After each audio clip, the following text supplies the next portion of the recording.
All right, we'll review the top picks in the AFC North, and we have to start with the Bengals quarterback, Adam, Joe Burrow, #1 overall.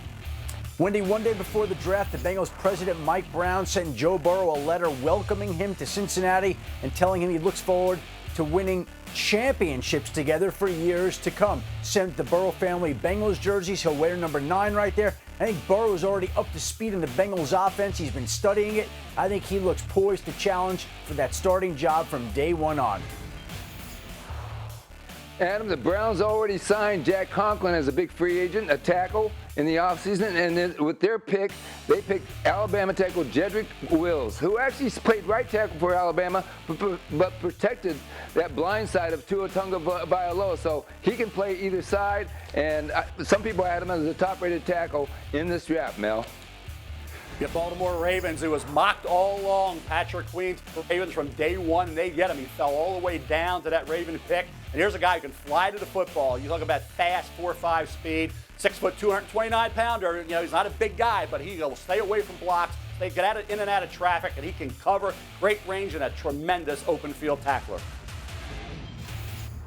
Yeah, I want to remind everybody that the Steelers' first-round pick was used in the trade last year to go get Minkah Fitzpatrick. I think everybody can say, well, worth that pick. So their first pick in the draft this year was actually the second round with Chase Claypool, the wide receiver out of Notre Dame. I called Notre Dame's bowl game. This kid is fantastic. He's phenomenal at everything that you want in a football player. Great effort, very smart. He can high point the ball. Big Ben is going to love him as a weapon. All right, Mel, this is what we do. The AFC North draft grades, if you will.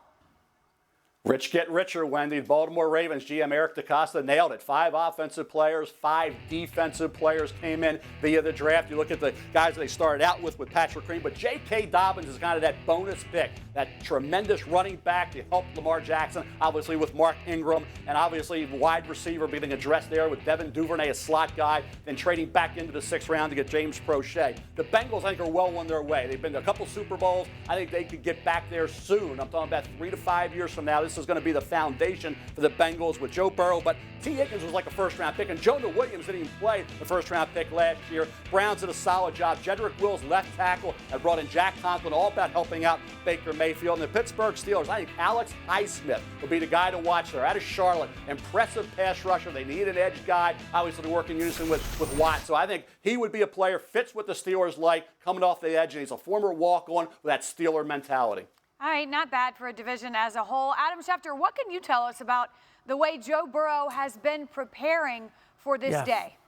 Well, I mentioned the fact that he's been studying the playbook, Wendy. That's going to give him a big advantage going into training camp. Whenever training camp begins, we know there's not going to be any offseason program this year. It's going to be a virtual offseason program. That's going to put rookies at something of a disadvantage. But Joe Burrow is so adept, so smart, and has been studying the Bengals playbook so much that I don't know how much he's going to lose. I think he should be able to hit the ground running, be able to compete for that starting job right away. They still have to decide what they want to do with Andy Dalton there in Cincinnati, but Joe Burrow looks poised to at least challenge for that starting job, if not win the job early in the season.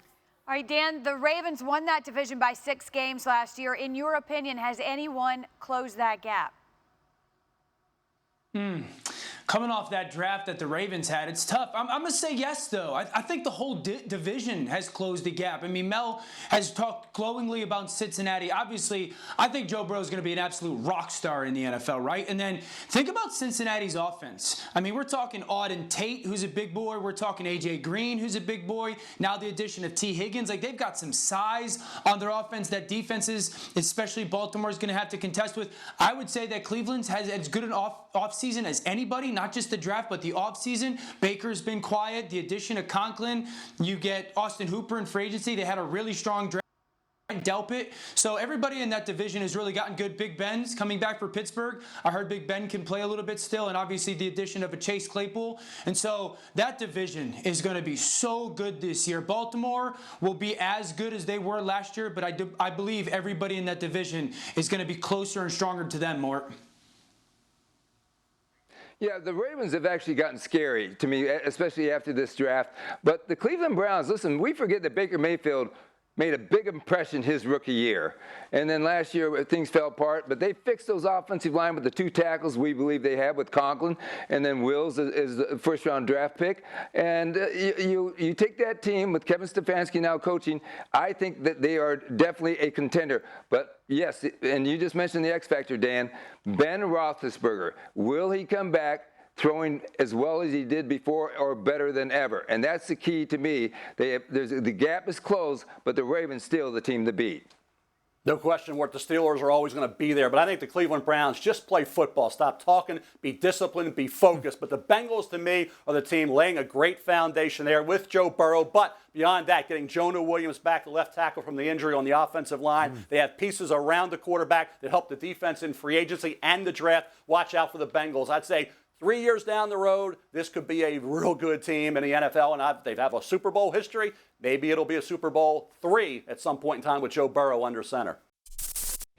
Thanks for watching ESPN on YouTube. For live streaming, sports, and premium content, subscribe to ESPN+.